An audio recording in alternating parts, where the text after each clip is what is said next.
And motivation is needed now more than ever, including here in Britain. It may look green and pleasant, but decades of intensive agriculture and development have made it one of the world's most nature-depleted countries.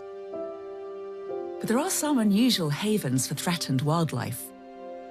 The country's 20,000 graveyards. And Christian communities are waking up to their importance for protecting nature. At St Michael's Church in Wallingford, a nature trail is helping children and adults alike to learn about their environment. Where did you find him? In the grass. In the grass. Wow, look at him. How fantastic. This is the last day of a fortnight-long nationwide survey called Churches Count on Nature, one of a number of schemes encouraging communities to embrace green issues. You can have a look with your magnifying glass again. You see it? You see it? We have a particular view of creation, that it is God's gift to us, and therefore we want to encourage people, invite them to take care of it, to cherish it, and to encourage others to do so as well. This event may be small scale, but there are hundreds of churches around the country taking part. And with 2.4 billion Christians of various denominations around the world, the ability of local communities to make a difference is significant. And other faiths are springing into action too. Okay, folks, if we can start. What I'm trying to find out now is how much you know about trees. Right. I need you to collect items to do with trees, and I want you to tell me about the treasures that you found. This outing has been organised by Cameron Shehzad, sustainability lead at the Sultan Bahu Mosque in Birmingham. When children and parents are working together, it tends to have more positive outcome. Children hold parents to account, and parents hold children to account, and they learn more and they end up talking about these things. Wow. What does it look like this? New eye bands. I've got a big tree. You've got a really big Shall we have a look? In the Quran, we are told that we are khalifas, caretakers of the earth. So how do you think Allah would feel about us, for example, cutting down trees or not taking care of this area? Frustrated. I think that's very true. That's true. Misbah Hussain is a regular at events like this. Being part of Sultan Bahu Mosque really helped me.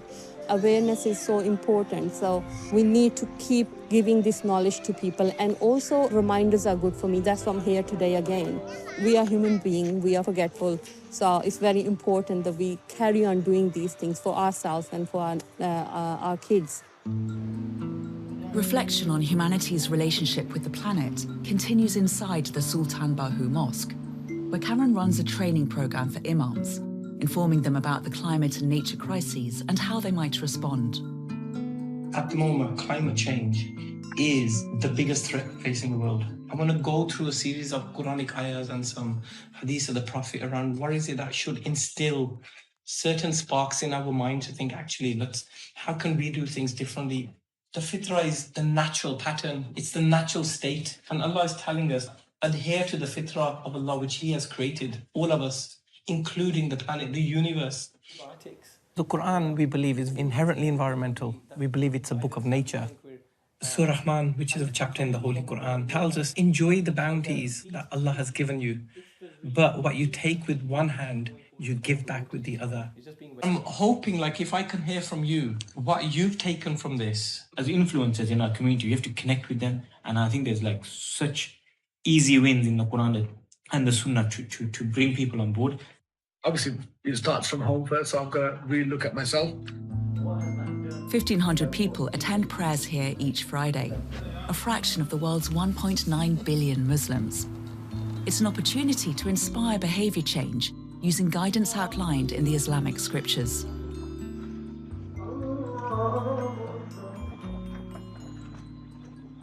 What are these issues that we face?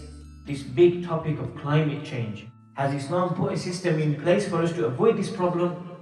The answer to that question is yes.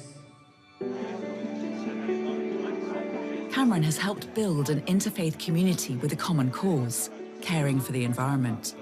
Its members have created a map to help people appreciate the nature on their doorstep, and it's being launched at a local mosque. Every single plant, every single variety and animal life on Balsall Heath has a role to play with us, just like The different people in our communities have a role to play. Cameron's putting so much energy into protecting the planet and bringing his congregation with him. And when you put different faiths together, well, it's another story completely, because then things really can happen. And we've seen this tonight. The faith's global reach gives them an influence unparalleled by any other public institution. It's estimated that 85% of the world's population belongs to a faith group. And if we can mobilize that huge proportion of the world's population, then we've got some real leverage. Bishop Olivia Graham is one of 3 bishops leading on the environment for the Anglican Church of England. The crisis that we're in has got overconsumption right at the heart of it. And I think it is a spiritual issue. It's about looking at what our motivation is. You know, if I live like this, how will other people be able to live? We've lost our sense of connection with each other. Here is an issue which links directly to our Christian faith. And there's an issue of justice at play here, because we who live in the most prosperous, developed parts of the world are chiefly responsible for the degradation of our planetary ecosystem through our uncontrolled consumption. In the sacred writings and teachings of every single faith, this idea that God's creation is sacred and that we have a responsibility to care for it is absolutely fundamental. So I think the faiths have got an incredibly important role. Our politicians don't have any incentive really to take a long-term view. They're naturally very focused on the national interest. Faith groups transcend all of that. They cut across borders. They're able to take a much broader view and also to mobilise in a really effective way. And faith leaders from all nations are beginning to realise this. In London, UK,